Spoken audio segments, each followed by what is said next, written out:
Hey, ladies and gentlemen, and everyone in between, you're right now calling into me, Rang Dallin and Slava Ukraini. The finalists for Vidbir 2025 have been revealed. We now have all the songs available, and I can't wait to hear all of them.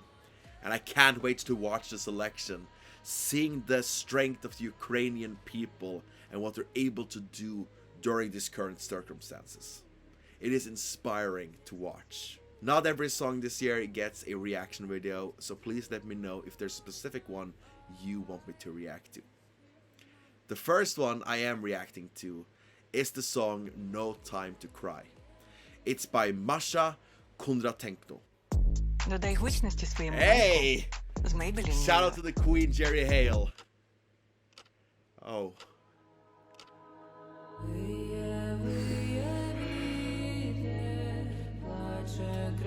The clock is ticking.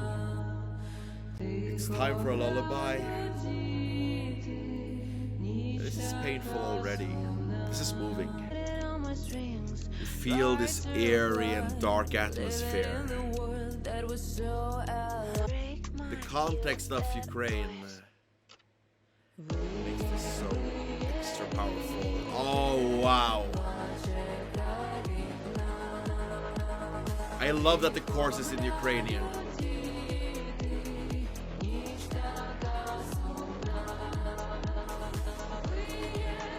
It is painful to listen to, but it's catchy, it's quality.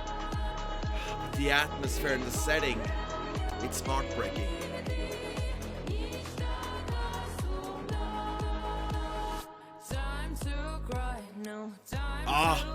She got the attitude, I love it. She seems so charismatic, and everything in the song is building her up so well.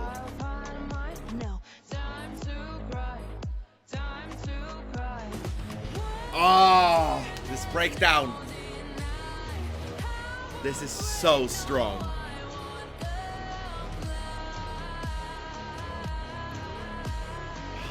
This is like an anthemic, apocalyptic song. It's really special. All the elements here are adding so much. It's so well produced, it's so modern. It's full of life here. It's a very lively song.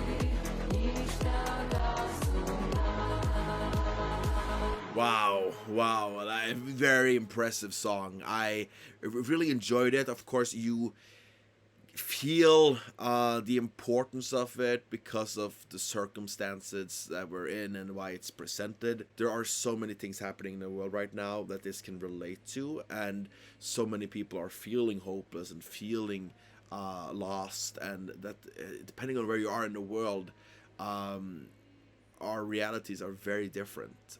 So I'm glad that they give us the opportunity with this song to like put in our own meaning and our own experiences, but then brings it back with that chorus and certain elements to get the focus back on Ukraine. This is their cry for help. This is their story. And I love the fact that Ukraine has been able to showcase such diverse and incredible stories the past couple of years. Ukraine has always been fantastic at Eurovision, and they've always had a really interesting and diverse music scene ever since I started to follow it. But to go to the Eurovision Song Contest with something new each year, keeping it fresh and having a different way of telling your stories, it's really impactful. And I'm glad we get to have a chance for these stories to shine. And represented here is my favorite Ukrainian entry ever, my favorite performance at Eurovision ever.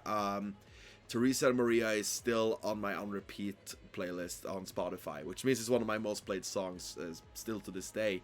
I never got tired of it.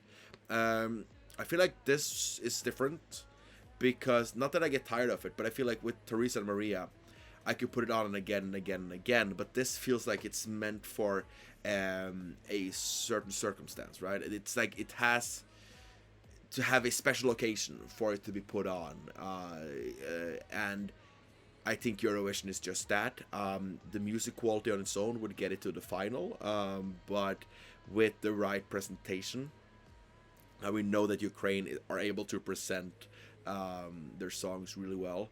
So this could be a top 10 song.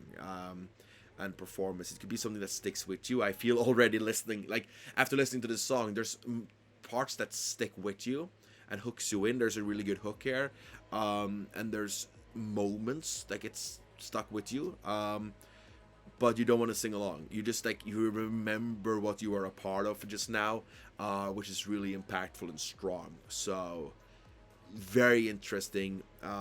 Many cool contrasts. I love the fact that you had such a heavy bass and some heavy synths, mixing it up with this lullaby anthem, and you get the associations of what is a lullaby, and everybody can relate to a lullaby song, and then you put a spin on it and it just becomes so depressing and sad and painful to listen to because of the context of the world. So yeah, this is something that was just so interesting. I felt also that Masha was a great performer here. She had many different directions to go vocally here, and although you had like a linear path in some extent with the musical style of it, you still had so many switch ups, which I really enjoyed. It kept it really interesting and fresh throughout the whole experience of listening to it. So she was great, and someone else who is great is someone I felt she looked a lot like. This is a complete side note, but when I first saw the image, I was like, okay, is this Anya Taylor-Joy going to Eurovision? Is she performing in Vidbir? They looked very much alike, so I was already intrigued in that sense. And then on the top of that, you have that really impactful start. You have that start with the time ticking, the lullaby starting, and you're just like, this is gonna be a ride. This is gonna be special.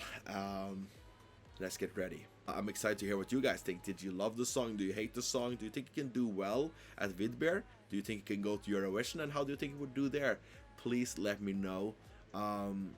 Yeah, very impressive to have heard the song and have this as the start for Vidbir 2025. So I'm looking forward to checking out more. And until we speak again, have a great day, a great life, and please remember, take care of yourself and each other.